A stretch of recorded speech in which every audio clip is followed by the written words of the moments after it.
Hi guys, कैसे हैं आप सब। I hope you all are doing great. So आज जो वीडियो है वो है related to health and fitness. इस सीरीज़ में मैं ऑलरेडी 4 वीडियोस बना चुकी हूँ जिसमें मैंने आपके साथ टिप्स एंड ट्रिक्स शेयर की थी। बेसिकली शेयर किया था कि किन चीज़ों को फॉलो करके आप वेट रिड्यूस कर सकते हैं इन अ हेल्दी वे।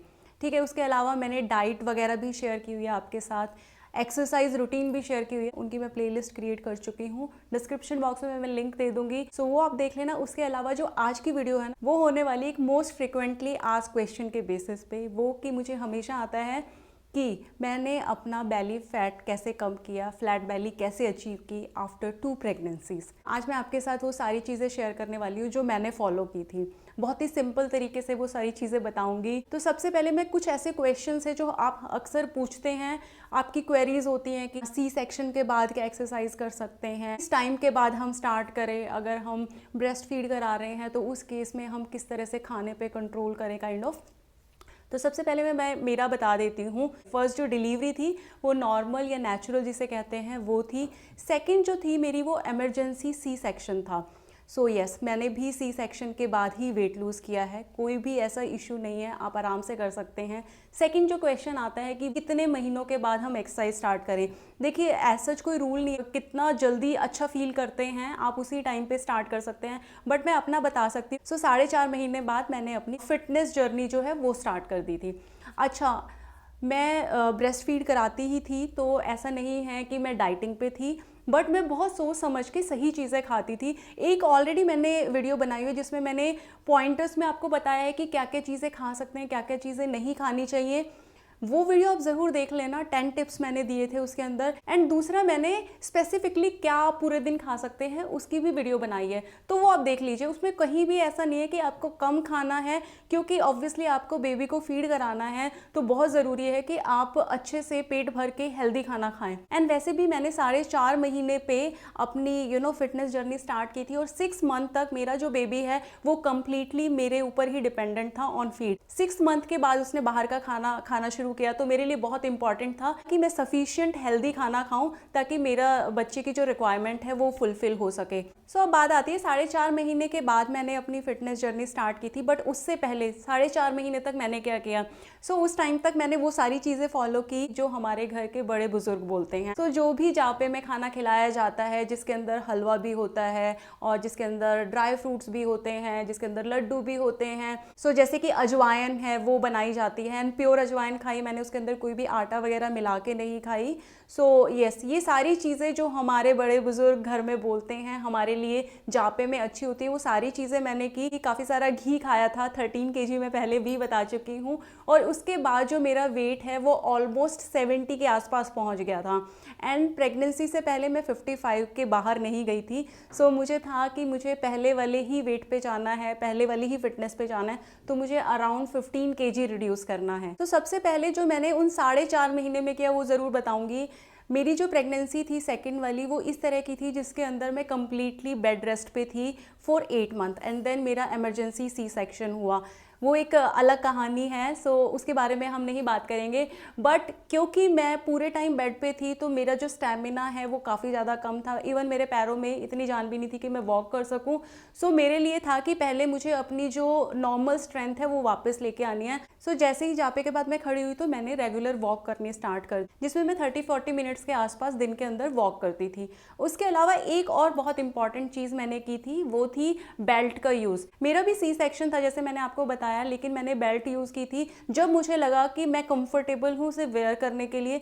तो दिन में मैं 20 से 25 मिनट तक उस बेल्ट को पहनती थी। किसी भी मेडिकल शॉप से आप इस तरह की बेल्ट ले सकते हैं जो कि आ जाएगी आपकी 300-350 के अंदर। उसका क्या पर्पस है वो बहुत ही ज़्यादा इंपॉर्टेंट है। आपकी जो मसल्स है ना प्रेगनेंसी में, वो यूट्रस के बढ़ने के कारण फ्रंट वाली जो कोर मसल्स होते हैं ना काफ़ी ज़्यादा लूज हो जाती हैं।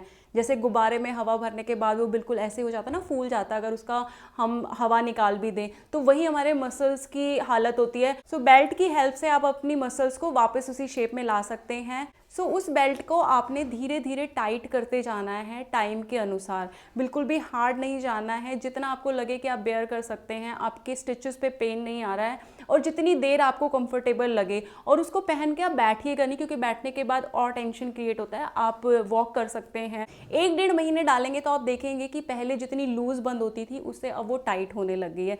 दैट मीन्स कि आपकी जो मसल्स हैं वो पहले वाली स्टेज के अंदर आ रही हैं। तो सबसे ज़्यादा जो प्रॉब्लम फेस करते हैं जो लोग बोलते हैं कि हमने पूरे बॉडी से तो है ना वेट कम कर लिया, बट जो हमारा बेली है वो अभी भी उसी साइज में है या फिर लूज हो गया, लटक गया। सो पहला तरीका है कि आप वेस्ट बेल्ट यूज कीजिए। नाउ वेस्ट बेल्ट को 1 से 1.5 महीने तक यूज करने के बाद अब आपको चेक करना है कि क्या आपकी मसल्स पहले वाली स्टेज में आ गई हैं। अगर वो नहीं आती हैं तो इस कंडीशन को कहा जाता है डायसिस रेक्टाई। अब डायसिस रेक्टाई है या नहीं है, इसको कैसे चेकआउट करना है? बहुत ही सिंपल तरीका है। आप ज़मीन पे लेट जाइए, अपना जो बैक है उसको ज़मीन से बिल्कुल फ्लैट लगा दीजिए। देन आपको अपने हाथ अपने हेड के नीचे दोनों लेके जाने हैं और अपनी गर्दन को थोड़ा सा उठाना है। साथ में ही आपको अपने कोर को अच्छे से टाइट कर लेना है, जितना टाइट आप कर सकते हैं। अपने फिंगर से कोर मसल्स के बीच में इस तरह का गैप देखिए। अगर एक फिंगर का गैप आपको मिलता है दैट मीन्स कि आपकी जो मसल है वो पहले वाली स्टेज में आ चुकी हैं। बट ये गैप अगर आपको एक फिंगर से ज़्यादा का है, 1.5 का है, 2 का है, 2.5 का है, दैट मीन्स कि आपको डायसिस रेक्टाई है। आपकी मसल्स जो हैं उनको वापस से आपने अर्लियर स्टेज में लेके आना है। बहुत ही सिंपल सी एक्सरसाइज होती हैं जिससे आप उन्हें दोबारा से अपने पहले वाली स्टेज में ला सकते हैं। बट ज़्यादातर लोग क्या करते हैं कि बिना डायसिस रेक्टाई को करेक्ट किए हुए कोर एक्सरसाइज, बेली को रिड्यूस करने वाली एक्सरसाइज जिसमें और उन मसल्स के ऊपर स्ट्रेस पड़ता है, वो करना स्टार्ट कर देते हैं, जिससे डायसिस रेक्टाई और ज़्यादा बढ़ जाती है एंड पेट जो है आपका वो लटक जाता है। सो ये बहुत ज़्यादा इंपॉर्टेंट है कि फर्स्ट स्टेप होना चाहिए आपका डायसिस रेक्टाई को करेक्ट करना। एक्चुअली मुझे भी इस चीज़ का पहले नहीं पता था, बट सेकंड प्रेगनेंसी के बाद जब सब बोल रहे थे कि सी सेक्शन हुआ है, अब तो तुम्हारा बेली ऐसे ही रहेगा, जो पहले वाली स्टेज थी वो नहीं आ पाएगी, बीच वाला जो पोर्शन है वो लटक जाता है, मैं काफ़ी ज़्यादा चीज़ें सुनती थी और मुझे लगता था नहीं ऐसा नहीं हो सकता। मैंने कितनी मॉडल्स देखी हैं और कितनी मैंने सेलिब्रिटीज़ देखी हैं जो अपने पहले वाले शेप में आ गई।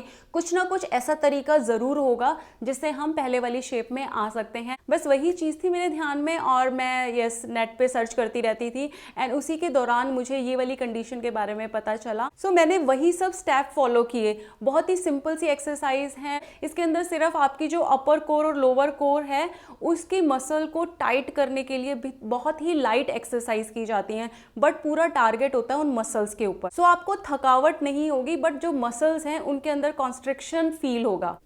सो चलिए अब मैं आपके साथ ये 4 सिंपल सी एक्सरसाइज शेयर करती हूँ।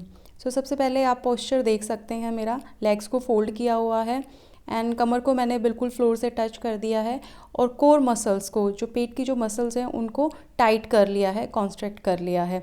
इसके बाद एक लेग को मैं रेस कर रही हूँ एंड देन वापस लेके जा रही हूँ। सो ये जो मोमेंट है ये स्लो मोशन में होनी चाहिए। जितना धीमे आप करेंगे उतनी ज़्यादा मसल्स टारगेट होती हैं और उनमें कॉन्स्ट्रिक्शन आएगी तो अपनी पहले वाली स्टेज के अंदर आएंगी। इस तरह की एक्सरसाइज आपको एक लेग से 10 टाइम करनी है, देन दूसरे लेग से 10 टाइम करनी है एंड टोटल आपको 30 करनी है। तो 10-10 के आपको 3 रिपीटेशंस देने हैं ईच लेग से। नाउ नेक्स्ट के अंदर आपको दोनों पैर ऊपर कर लेने हैं एंड देन एक लेग को अब नीचे टैप करना है। सो स्पीड इसमें भी आपको स्लो रखनी है। सेम रिपीटेशन रहेंगी आपकी। लेग को वापस ऊपर लाते वक्त आपको थोड़ा सा ध्यान देना है एंड कोर मसल्स को इंगेज करना है। नाउ थर्ड एक्सरसाइज में आपको इस तरह से अपनी हील को ड्रैग करते हुए लेग को सीधा करना है एंड देन फोल्ड करना है। सो इसके अंदर लोअर जो आपका पेल्विक रीजन है उसके अंदर की मसल्स पे कंस्ट्रक्शन आता है।